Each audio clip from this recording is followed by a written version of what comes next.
Hello नमस्कार दोस्तों, मैं विवेक पांडे यूपी पीसीएस उत्कर्ष में आप सभी का स्वागत अभिनंदन है। हाल फिलहाल में ही आप लोगों ने यूपी पीसीएस की परीक्षा दी है, जिसका उत्तर कुंजी आप सभी के पास है। आप लोगों ने मिलान भी कर लिया होगा और उम्मीद करते हैं कि आप के अच्छे परिणाम आपको खुशी पहुंचा रहे होंगे। इस परिणाम के बीच में जो महत्वपूर्ण बिंदु है वो ये है कि विद्यार्थियों के मन में एक उहापोह है कि कितने प्रश्नों पे हमको कॉमन उत्तर मिल सकते हैं, यानी कॉमन अंक कितने प्रश्नों पर मिल सकते हैं। उससे भी ज्यादा एक महत्वपूर्ण बिंदु पर मैं आपका ध्यान आकर्षण करना चाहूंगा कि सीसैट, जिसको क्वालिफाइंग रखा गया है, जो कि केवल क्वालिफाई कर लेने मात्र से आपके जीएस पेपर की सामान्य अध्ययन की कॉपियां जांची जाती हैं। इसके क्वालिफाइंग होने में एक बहुत महत्वपूर्ण बिंदु यह भी शामिल है कि क्वालिफाइंग होने वाले पेपर को इतने हास्यास्पद रूप में क्यों रखा जाता है। यह एक सवालिया निशान खड़ा करता है प्रश्न बनाने पर भी और विद्यार्थियों के प्रश्न हल करने के मानक पर भी। यह हिंदी विषय के शिक्षकों पर भी एक प्रश्न चिन्ह खड़ा कर देता है कहीं ना कहीं से कि अब हम पढ़ाने के लिए किस रणनीति का उपयोग करें, जब 25 प्रश्न में 6 से भी अधिक सवाल गलत देखे जा रहे हैं। कई जगहों पर मात्रा संबंधी दोष पाए गए, जबकि यूपी पीसीएस एक राज्य स्तर की सबसे बड़ी परीक्षाओं में गिनी जाने वाली परीक्षा है। अगर मैं गलत नहीं हूं तो शायद प्रथम स्थान यूपी पीसीएस परीक्षा का राज्य स्तर में रखा जाता है। अगर ऐसी परीक्षा में हिंदी विषय में, जिसे कि हम कार्यालयी और राजकाज की भाषा का दर्जा देते हैं, अगर ऐसी भाषा के साथ ऐसे हास्यास्पद कार्य किए जाएंगे तो मुझे लगता है कि अनुचित होगा, भाषा के साथ अन्याय होगा और विद्यार्थियों के साथ दोहरा अन्याय। मैं कुछ साक्ष्यों के साथ आपको मानक शब्दकोश के आधार पर कुछ बातें आपके सामने रखना चाहूंगा, जो कि सीसैट के प्रश्न पत्र में एकदम नागवार गुजरती हैं। स्क्रीन पर आप सभी को दिखाई पड़ रहा होगा यूपी पीसीएस 2024 सीसैट में हुआ बड़ा गेम। प्रश्न ही गलत हैं और मानक शब्दकोश में सारी चीजें उपलब्ध हैं। विद्यार्थियों के भविष्य के साथ यह बहुत अच्छा नहीं होता। आपके सामने स्क्रीन पर प्रश्न पत्र दिखाई पड़ रहा होगा। मेरे सामने ये जो प्रश्न पत्र का कोड है, इससे आप मिलान कर सकते हैं। मैं कोड DSTF योजक चिन्ह 2 योजक चिन्ह 24 के आधार पर इस प्रश्न पत्र के विषय वस्तु पर बात करने चल रहा हूं, जिस पर उत्तर कुंजी जारी की गई है। आपके सामने यदि प्रश्नों की बात की जाए तो सबसे पहले ही आप देखेंगे तो कुछ विद्यार्थियों के दोष होते हैं, जिसके माध्यम से वो गलती कर बैठते हैं। जैसे पहला सवाल अगर आप स्क्रीन पर देख रहे होंगे तो कुशासन का संधि विच्छेद पूछा हुआ है। यह तो अभ्यास के संबंध में एक दोष होता है विद्यार्थियों का कि अब उनके सामने संधि विच्छेद का प्रश्न है और वो संधि विच्छेद न करके यहां पर कुछ विद्यार्थियों ने यह उत्तर डी मान्य कर दिया है। अब वो डी इस आधार पर मान्य कर दिया है कि उनको यह लगा कि कुधन शासन ये कु उपसर्ग है, इस नाते उन्होंने इसको सही मान लिया है, जबकि ये अशुद्ध होगा। यहां पर पहला विकल्प एकदम ठीक माना गया है, इसमें कोई दिक्कत नहीं है। दूसरा प्रश्न भी ठीक है, इसमें भी कोई दोष नहीं पाया गया है। तीसरे प्रश्न में भी कोई दोष नहीं पाया जाता। अब इन तीनों प्रश्नों में जो एक दोष मुझे दिखाई पड़ता है वो इस बात का दोष दिखाई पड़ता है कि आप जो है यहां पर देखेंगे तो लगातार एक विराम चिन्ह का दोष दिखाई पड़ रहा होगा। एक विराम चिन्ह जिसका दोष आपको लगातार दिखाई पड़ रहा होगा, जिस विराम चिन्ह को आप देख पा रहे होंगे उपविराम के तौर पर, इसे हम उपविराम चिन्ह कहते हैं। यह उपविराम दोष है। यहां पर उपविराम का प्रयोग कितना उचित है यह आप कमेंट बॉक्स में कमेंट करके बताइएगा। लेकिन भाषाविदों का मानना है कि यहां उपविराम का प्रयोग नहीं बल्कि विवरण चिन्ह का प्रयोग किया जाना चाहिए, जिसकी आकृति कुछ इस प्रकार से दिखाई पड़ती है, जो कुछ इस प्रकार से लिपिबद्ध की जानी चाहिए। यह दोषारोपण इस परीक्षा के प्रश्न पत्र में दिखाई पड़ता है। यहां पर एक प्रश्न संख्या 6 जिस पर थोड़ा सा समस्या दिखाई पड़ती है। प्रश्न का उत्तर विकल्प 1 मान्य किया गया है, एक गुलाब की माला खरीद लेना। अगर इस प्रश्न को देखें तो गुलाब शब्द के साथ माला लगा करके जिस प्रकार से बात की जा रही है, तो मानक शब्दकोश कहता है कि गुलाब एक पुल्लिंग शब्द है, फारसी भाषा का शब्द है, एक प्रकार का प्रसिद्ध और कटीला पौधा जो कभी कभी लता के रूप में भी होता है। तो अगर हम इसके शब्द के आधार पर इसको देखें तो इसके साथ यहां पर जो विकल्प मान्य किया गया है वह उचित प्रतीत नहीं होता है। साथ ही एक प्रश्न संख्या 9 यहां पर आपको दिखाई पड़ रहा होगा, जिस पर दोषारोपण किया जाना चाहिए और विद्यार्थियों को भी इस पर विचार करना चाहिए और अन्य भाषाविदों पर, शिक्षकों को भी इस पर विचार करना चाहिए। इस प्रश्न को अगर आप देखेंगे तो प्रश्न सीधा सीधा कहता है कि निम्नलिखित में से प्रत्यय है, यानी सवाल इस बात की मांग करता है कि 4 विकल्प है, चारों में से 3 विकल्प उपसर्ग के तौर पर होंगे, 1 विकल्प प्रत्यय के तौर पर होगा, आप उसका चुनाव कर लीजिए। लेकिन यहां पर तो देखने को दिखाई पड़ता है कि 4 शब्द दिए गए हैं, जिसमें से एक शब्द में प्रत्यय लगा हुआ है और विद्यार्थियों ने बड़े चाव से भी उत्तर मान्य किया है, आयोग ने भी मान्य किया है। यहां पर सवाल और उत्तर विकल्प दोनों पूर्णतः हास्यास्पद दिखाई पड़ते हैं, क्योंकि सवाल की मांग कुछ और है और विकल्पों की मांग कुछ और कहती है। अगर इन चारों शब्दों में शुद्ध अशुद्ध पूछे होते या फिर शुद्धता की जांच करनी हो तो ये चारों शब्द शुद्ध हैं। चारों विकल्पों में से कोई भी विकल्प ऐसा नहीं जिसमें प्रत्यय का अनुप्रयोग दिखाई पड़ता हो। चारों विकल्पों में कहीं भी प्रत्यय नहीं है, सत्य बात तो यह है। अगर आपका सवाल यह होता कि 4 विकल्प में से किस शब्द में प्रत्यय का प्रयोग किया गया है तो यह प्रश्न सही होता। इस प्रश्न को मैं एक सिरे से खारिज करता हूं और यह प्रश्न अशुद्ध है, इसके बनाए हुए चारों विकल्प भी अशुद्ध मान्य होते हैं। आगे बढ़ते हैं तो अगले विकल्प की ओर भी हम ध्यान आकर्षण करना चाहेंगे और भी विकल्पों पे। तो जरा यहां गौर करिएगा, यहां एक प्रश्न संख्या 11 आपको दिखाई पड़ रहा होगा। प्रश्न संख्या 11 क्या कहता है, तो यहां पर युगल उद्धरण चिन्ह का प्रयोग किया गया है, जबकि युगल उद्धरण चिन्ह का प्रयोग हम अमूमन मुहावरे और लोकोक्तियों में ही किया करते हैं। तो सबसे पहला दोष तो इस प्रश्न में यह है 11 नंबर में कि यहां पे एकल उद्धरण चिन्ह का प्रयोग किया जा सकता था, युगल उद्धरण चिन्ह का नहीं।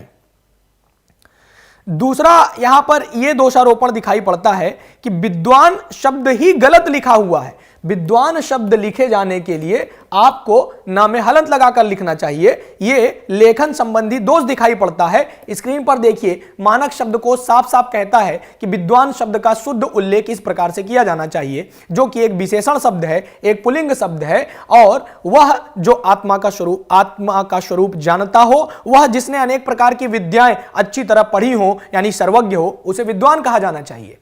परंतु यहां पर क्या दिखाई पड़ता है कि प्रश्न आपके सामने जो आया हुआ है, जो परीक्षक ने रखा हुआ है, उसमें विद्वान शब्द का ही गलत लेखन किया गया है। तो जब शब्द ही गलत होंगे तो मैं कैसे मान लूं या आप कैसे विचार कर सकते हैं कि यहां पर ये सारे प्रश्न और सारे विकल्प एकदम उचित हैं, इस पर कोई दोषारोपण ना हो। जब हम कार्यालय के प्रयोग में हिंदी भाषा का उपयोग माने तो उसके साथ यह हास्य प्रक्रिया कतई नागवार गुजरती है। आगे बढ़ते हैं तो यहां पर अगले विकल्प की ओर चलते हैं, अगले प्रश्न की ओर चलते हैं। तो प्रश्न संख्या 13 जो कि पूर्ण रूपेण हास्यास्पद है। सवाल कुछ है और जो सवाल है उसका कोई विकल्प ही नहीं दिखाई पड़ता। सवाल साफ साफ कहता है कि फारसी का शब्द है। यहां पर आदमी, वानर, जमाई और इंच, ये 4 शब्द रख दिए जिसमें कोई भी शब्द फारसी भाषा का नहीं है। तो जब आपने यह सवाल निर्मित किया कि निम्नलिखित में से फारसी भाषा का शब्द कौन सा है, तो एक तो फारसी भाषा का शब्द रख देते कृपया महोदय। जब चारों विकल्पों में से कोई भी फारसी भाषा का शब्द नहीं है तो आप नहीं पर सवाल बना लेते कि निम्नलिखित में से फारसी भाषा का शब्द नहीं है, और 3 फारसी के रख देते, एक अलग रख देते। सवाल बनाने में इस प्रकार का मिथ्या आडंबर करना कतई उचित नहीं दिखाई पड़ता। और यहां पर आदमी शब्द, जो कि स्पष्ट आपको मैं दिखाना चाहूंगा, आदमी शब्द जो है आपके सामने यहां पर आप देख सकते हैं अपने स्क्रीन पर। आदमी शब्द जो है ये पुल्लिंग शब्द है, जो कि अरबी भाषा का शब्द है, आपके स्क्रीन पर दिखाई पड़ रहा होगा, जिसका अर्थ मनुष्य, मानव, इंसान, सभ्य या मुहज्जब माना जाना चाहिए। अब यहां पर आप देखिए तो आदमी शब्द अरबी भाषा का है, जिसे परीक्षक साफ साफ अपने उत्तर कुंजी में फारसी भाषा का बताते हुए नजर आते हैं। यह भी गलत है। 3 प्रश्न मैंने आपके सामने रख दिए हैं और आगामी और भी प्रश्न आपके सामने रखते हैं। देखिए, यहां एक प्रश्न आपके सामने पूछा गया था, इस प्रश्न पर भी जरा गौर करिएगा। यह जो सवाल आपके सामने दिखाई पड़ता है, जो कि सवाल संख्या 14 है, जरा इस पर गौर करिए। तो सवाल संख्या 14 साफ साफ हास्य के अलावा और कुछ भी नहीं। सवाल संख्या 14 स्पष्ट रूप से यह कहता है कि वर्तनी की दृष्टि से शुद्ध शब्द बताइए। महोदय आपसे हाथ जोड़कर विनती है, जब आप दो विकल्पों को शुद्ध रखा करें तो विद्यार्थी को यह साफ साफ कह दिया करें कि आप 2 गोले भर दीजिए, ओएमआर पर आपको दोनों के एवज में ही नंबर मिलेंगे। अगर कोई एक गोला भरा गया है तो उत्तर आधा अधूरा माना जाएगा, क्योंकि यहां पर स्पष्ट लिखित है कि वर्तनी की दृष्टि से शुद्ध शब्द है और यहां पर वैश्या और दुर्वस्था ये दोनों शब्द ही शुद्ध हैं। जब 2 शुद्ध शब्द आपके विकल्प में उपस्थित हैं तो आप सवाल में केवल एक शुद्ध शब्द की मांग कैसे कर सकते हैं? अब मैं आपको मानक शब्दकोश के आधार पर यह दिखाना चाहूंगा कि वैश्या शब्द एकदम शुद्ध लिखा हुआ है, जैसा वहां पर लिखा है वैसा एकदम शुद्ध वर्तनी है, जो कि एक स्त्रीलिंग शब्द है और एक संज्ञा शब्द है, जिसमें टाप प्रत्यय से, वैश्य में टाप प्रत्यय लगाने से वैश्या शब्द का निर्माण होता है, जिसका अर्थ होता है वैश्य जाति की स्त्री। दूसरा अर्थ इसका हल्दी से लिया जाता है। तो यहां पर आप देख पा रहे होंगे आपके स्क्रीन पर कि यहां पर वैश्या शब्द पूर्ण रूपेण शुद्ध लिखा हुआ है। तो यहां पर ए और सी मान्य करिए ना महोदय। लगता है आप कूट बनाना भूल गए, यहां कूट बनाना चाहिए था, बाकी विकल्पों में तो आपने कूट बनाया है, यहां पर भी महोदय कूट बनाइए कृपया, क्योंकि यह सवाल हास्य के अलावा कुछ भी नहीं दिखाई पड़ता। फिर इसी के ठीक बाद एक सवाल और दुगना हास्य पैदा करता हुआ दिखाई पड़ता है, जिसमें लिखा हुआ है कि नीचे दिए गए विलोम शब्दों का एक युग्म गलत है, वह है। जिसमें एक से अधिक युग्म गलत हो, उसमें एक ही युग्म को आप कैसे मान्य कर देते हैं? ऐहिक के लिए आपने दैविक विलोम चुना है, जबकि ऐश्वर्य शब्द के लिए अनैश्वर्य का चुनाव करना वैसे भी गलत है। कैसे? क्योंकि ऐश्वर्य शब्द ही गलत लिखा हुआ है। जो शब्द ही गलत है उसके लिए अनैश्वर्य कैसे चुन लिया जाए? क्या भावों के आधार पर बच्चा ये मान ले, या हम ये भावनात्मक आधार पर हिंदी भाषा पढ़ाने के दौरान ये विद्यार्थियों को क्लास में समझाएं कि बेटा गलत लिखा हो सही लिखा हो उस पर मत जाइए, भावनाओं को समझिए और कृपया भावनाओं की कद्र करिए। और भावनाओं के कदरों के आधार पर हम ये नियम बना लें, ये नियमावली बना लें कि भैया ऐसे ही सही होता है। देखिए ऐश्वर्य शब्द यहां पर आपके स्क्रीन पर दिखाई पड़ रहा है, जो कि मानक हिंदी शब्दकोश कहता है कि एक पुल्लिंग शब्द है। इसके लेखन में ए में आई की मात्रा लगाना भूल गए हैं महोदय। ईश्वर में ईश्वर शब्द के साथ णई प्रत्यय का संयोग होने से ऐश्वर्य शब्द का निर्माण होता है, जिसका अर्थ होता है ईश्वर होने की अवस्था या भाव। और यहां पर यह शब्द ही गलत लिखा हुआ है, तो इसलिए यह विकल्प भी तो अशुद्ध है आपका। दूसरा उत्साहित और निरुत्साहित, तो उत्साहित शब्द में निरुत्साह, हमने ये साफ साफ कक्षा में पढ़ाने के दौरान और मानक हिंदी शब्दकोश और मानक वैयाकरण के अनुरूप ये मानने को दिखाई पड़ता है, ये दिखाई पड़ता है कि भैया शब्द जिस रूप में होगा उसका विलोम उसी रूप में बनाया जाना चाहिए। संज्ञा शब्द के लिए संज्ञा विलोम, सर्वनाम शब्द के लिए सर्वनाम विलोम, क्रिया के लिए क्रिया विलोम, विशेषण के लिए विशेषण विलोम और क्रिया विशेषण के लिए क्रिया विशेषण विलोम। और जब ऐसा दिखाई पड़ता है, यानी शब्द में जो प्रत्यय लगे वही प्रत्यय उसके विलोम में भी लगना चाहिए, तो उत्साह के लिए निरुत्साह शब्द का उपयोग उचित माना जाता है। इस नाते यह विकल्प भी गलत साबित होता है। उत्साह के लिए निरुत्साह, ना कि इसमें आप किसी भी प्रकार से इत प्रत्यय लगा करके निरुत्साह बना दीजिए, यह बिल्कुल सरासर गलत है। और यह तीसरा विकल्प आपने भी गलत बताया ही है, जो कि गलत है। तो आप इसमें शुद्ध पूछ लेते महोदय, अशुद्ध पूछने की क्या जरूरत थी? यहां पर महोदय शुद्ध पूछा जाना चाहिए था। तो 14 नंबर सवाल और 15 नंबर सवाल को भी गलत ठहराया जाता है। ठीक आपने ये देखा कि इस प्रकार से आपके सामने यहां पर शब्द दिखे हैं जो कि लगातार गलती की श्रेणी में आते हैं, गलत होने की श्रेणी में आते हैं। इसी प्रकार कई जगहों पर विराम चिन्ह संबंधी दोष भी पाए गए हैं। तो आपने स्क्रीन पर जितनी भी चीजें मैंने दिखाने का प्रयास किया है, आपको मानक हिंदी शब्दकोश के आधार पर मैंने इसके प्रमाण भी दिए हैं कि किस प्रकार से। अब देखिए एक जगह पर शब्द दोष में मैं आपको दिखाने का प्रयास करता हूं, मैंने नोट किया हुआ है सवाल संख्या 24 पर जरा सा गौर फरमाइएगा। सवाल संख्या 24 पर जब आप जाएंगे तो यहां पर एक शब्द लिखा गया है हल्का। महोदय हल्का ऐसे लिखा जाना चाहिए जैसा स्क्रीन पर लिखा गया है। हल्का शब्द इस प्रकार से नहीं लिखा जाता। आप देख सकते हैं, मैं आपको मानक हिंदी शब्दकोश के आधार पर भी स्क्रीन पर दिखाता हूं। हल्का आपने अपने प्रश्न पत्र में कुछ इस प्रकार से लिख करके दिया गया है, जो कि आयोग के द्वारा बनाए गए प्रश्न पत्र में आप देख सकते हैं कि लगातार इस प्रकार की शब्द दोष मिलते हैं जो कि गलत है, ये अनुचित है। यहां पर देखिए यह एक विशेषण शब्द है और इसका स्त्रीलिंग हल्की बनाया जाएगा, जहां पर कतई आधे ला का प्रयोग नहीं किया गया है। और आप देख सकते हैं कि यहां पर हल्का शब्द गलत लिखा गया है। ठीक इसी प्रकार विद्वान शब्द भी प्रश्न संख्या 11 में गलत लिखा गया था।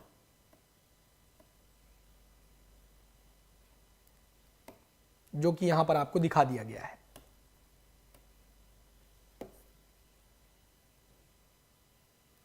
अब सवाल यह पैदा होता है कि ये तो 6 प्रश्न गलत हैं, ये 6 प्रश्न आपको दिखाई भी पड़े, साक्ष्यों के साथ दिखाई पड़े। आदरणीय गुरुदेव पृथ्वीनाथ पांडे जी के द्वारा ये सारी बातें की भी गई हैं, आज के दैनिक पत्रों में इसका उल्लेख उनके द्वारा किया भी गया है।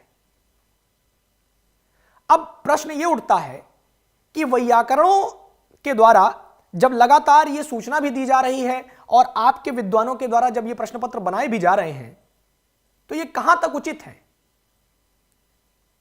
इस पर विचार करना आवश्यक प्रतीत होता है। आयोग कृपया अपनी इन प्रकार की गलतियों पर विचार करें। अब रही बात विद्यार्थियों की कि विद्यार्थी अपनी तैयारी को कैसे धार दें, कैसे अपने आप को और व्यवस्थित करें, तो विद्यार्थी अपने विद्यार्थी जीवन में पठन के दौरान शब्द संबंधी दोष, लेखन संबंधी दोषों पर विशेष गौर करें, जिससे वो कम से कम अधिकारी बन के इस प्रकार की गलतियों से बचें, क्योंकि अपनी भाषा का सम्मान ही निज भाषा उन्नत है सब उन्नत को मूल। साथ ही साथ आपको बताना चाहेंगे कि तैयारी करने के लिए जो विद्यार्थी हमारे साथ जुड़ना चाहते हैं उनके लिए न्यू ईयर ऑफर चलाया गया है, जहां पर यह ऑफर आपको 28 दिसंबर से 3 जनवरी तक मिलेंगे। हमारे कोर्सेज में इस समय 90% का डिस्काउंट चल रहा है, और अगर आप हमारे प्राइम मेंबरशिप यानी कि प्राइम कोर्स पर ज्वाइन करते हैं तो 10% का एक्स्ट्रा कोड आपको मिल जाएगा, 10% की एक्स्ट्रा छूट मिल जाएगी। कोर्स की वैलिडिटी बढ़ाने पर भी आपको 10% की अतिरिक्त छूट मिल रही है। साथ ही साथ आपको बताना चाहेंगे कि अगर आप हमारे यूपी पीसीएस फाउंडेशन बैच से जुड़ना चाहते हैं, अगर आपने अभी हाल फिलहाल में इंटर पास किया है, हाल फिलहाल में आपने ग्रेजुएशन में एडमिशन लिया है, सीयूईटी के तहत आप पहले साल या दूसरे साल या अंतिम वर्ष के विद्यार्थी हैं ग्रेजुएशन में, तो आपको हमारे फाउंडेशन बैच से जुड़ना चाहिए, जहां पर हमारी जबरदस्त टीम के माध्यम से आपको पढ़ाया, सिखाया, समझाया और अभ्यास करवाया जाएगा कि कैसे आप जो है अपनी परीक्षा के लिए अपने आप को बहुत बेहतर विद्यार्थियों के तौर पर साबित कर सकते हैं। जहां पर इसकी प्राइम फीस आप स्क्रीन पर देख सकते हैं 18,500 रुपए है, और इसकी स्टैंडर्ड फीस 10,000 रुपए है। प्राइम और स्टैंडर्ड के संबंध में आपको हमारे इसी YouTube चैनल पर वीडियो के माध्यम से सारी बातें बताई जा चुकी हैं कि स्टैंडर्ड में हम क्या क्या चीजें देते हैं और प्राइम में क्या क्या चीजें देते हैं, तो उसको जाकर के आप देख सकते हैं। अन्यथा हमारे टेलीग्राम पर अगर आप जुड़े होंगे तो वहां पर इसकी पूरी चर्चा की गई है। फाउंडेशन बैच में वे विद्यार्थी जुड़े जिन्होंने अभी पढ़ाई की शुरुआत किया है या अभी तक सामान्य अध्ययन पर उनकी बेहतर पकड़ नहीं बन पाई है, क्योंकि इस पर अगर आप कमजोर रह गए तो आपका लेखन कमजोर रहेगा और आप सफलता से कोसों दूर रहेंगे। इसलिए जरूरी है कि अभी आप नए वर्ष में साल 2025 की अपनी तैयारियों को धार देते हुए अपने आप को और बेहतर बनाने के लिए बेहतर संस्थान और बेहतर विद्यार्थियों के साथ, बेहतर शिक्षकों के साथ जुड़िए, जिससे कि आप बेहतर विद्यार्थी भी, मैंने बोला बेहतर विद्यार्थी इसलिए बोला क्योंकि समाज का वो तबका जो बुद्धिमान है, जो बौद्धिक है, जिसकी सोच अच्छी है, उनके साथ जुड़ करके जब आप परीक्षार्थी बनकर के बैठेंगे तो आप और बेहतर बनकर के निखरेंगे, आप और बेहतर निखर करके बाहर आएंगे। साथ ही यूपी पीसीएस में अगर आप हमसे जुड़ना चाहते हैं तो अर्जुन 4.0 की शुरुआत की जा चुकी है, और आप जैसे अर्जुन के लिए कृष्ण रूपी मेंटोर आपको